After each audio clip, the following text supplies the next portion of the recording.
என் அன்பு சகோதர சகோதரிகளே, நம் இரட்சகர் இயேசு கிறிஸ்துவுக்கு நியாயம் தீர்த்த ரோமானியன் பொந்தியு பிலாத்து யார்? இவன் எந்த வம்சாவளியில் இருந்து வந்தான் என்பது உங்களுக்கு தெரியுமா? வாருங்கள் பார்க்கலாம். பொந்தியு பிலாத்து கிபி 26ஆம் ஆண்டு முதல் கிபி 36ஆம் ஆண்டு வரை ரோம பேரரசின் கட்டுப்பாட்டில் இருந்த யூதேயா பிரதேசத்தின் ஆளுநராக அரசாண்டான். இவன் ஏறக்குறைய 10 ஆண்டுகள் யூதேயாவின் 5ஆம் ஆளுநராக பதவி வகித்தான். இந்த பதவி காலத்தில்தான் நம் ஆண்டவராகிய இயேசு கிறிஸ்துவை சிலுவையில் அறையப்பட இவன் தீர்ப்பளித்தான். இவன் யூதனல்ல, மத்திய இத்தாலியில் வாழ்ந்த போர்வீர இனமான சாம்னைட் கூட்டத்தைச் சேர்ந்தவன். இந்த சாம்னைட்டுகள் ஐரோப்பிய பிராந்தியத்தோடு இணைக்கப்பட்ட யாப்பேத்தின் வம்சாவழியில் வந்திருக்கலாம் என்று அறிஞர்கள் கருதுகின்றனர். கர்த்தர் ஏன் இவனை அனுமதித்தார்? இந்த யாப்பேத்தின் வழியில் வந்த ரோமானியனை கர்த்தர் ஏன் சிலுவை தீர்ப்பு வழங்க அனுமதித்தார்? இதற்கு ஒரே காரணம், அது நம்முடைய மீட்பின் தேவதிட்டத்தால் கர்த்தர் இதை அனுமதித்தார். யூதர்களின் முறைப்படி இத்தகைய குற்றத்திற்குரிய தண்டனை கல்லெறிதல் தானாம். ஆனால் வேதம் பல நூற்றாண்டுகளுக்கு முன்பே இயேசுவின் மரணம் ரோமானிய முறைப்படியான சிலுவையில், அதாவது மரத்தின் மேல் நடக்க வேண்டும் என்று தீர்மானித்திருந்தது. ஏனென்றால் மரத்தில் தூக்கப்பட்ட எவனும் சபிக்கப்பட்டவன் என்ற தீர்க்க தரிசனம் கலாத்தியர் 3:13 சொல்லப்பட்டதைப் போல நிறைவேற வேண்டும். இதன் மூலம் இயேசு நமது சாபங்களை தன்மேல் ஏற்றுக்கொண்டார்.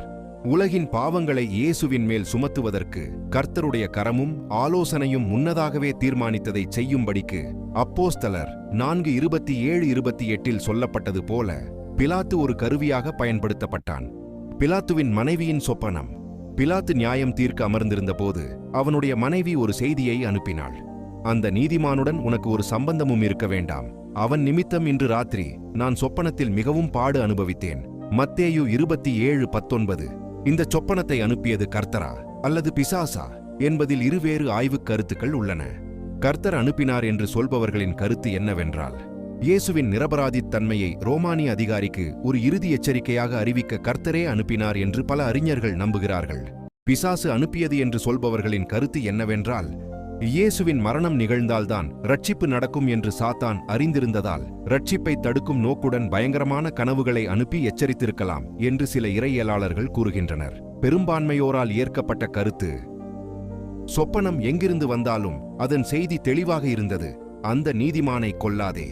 இது பிசாசின் திட்டமான பாவத்தை ஆதரிக்கவில்லை. மாறாக நீதியை நிலைநாட்ட தவறியவனுக்கு கொடுக்கப்பட்ட ஒரு தெய்வீக எச்சரிக்கையாகவே இது பார்க்கப்படுகிறது. எனவே பெரும்பாலானவர்கள் இது கர்த்தரால் அனுப்பப்பட்ட எச்சரிக்கை என்றே நம்புகிறார்கள். இந்த வீடியோ உங்கள் ஆவிக்குரிய வளர்ச்சிக்கு நிச்சயம் உபயோகமாக இருந்திருக்கும் என்று நம்புகின்றேன். கர்த்தருக்கே மகிமை உண்டாவதாக. ஆமென்.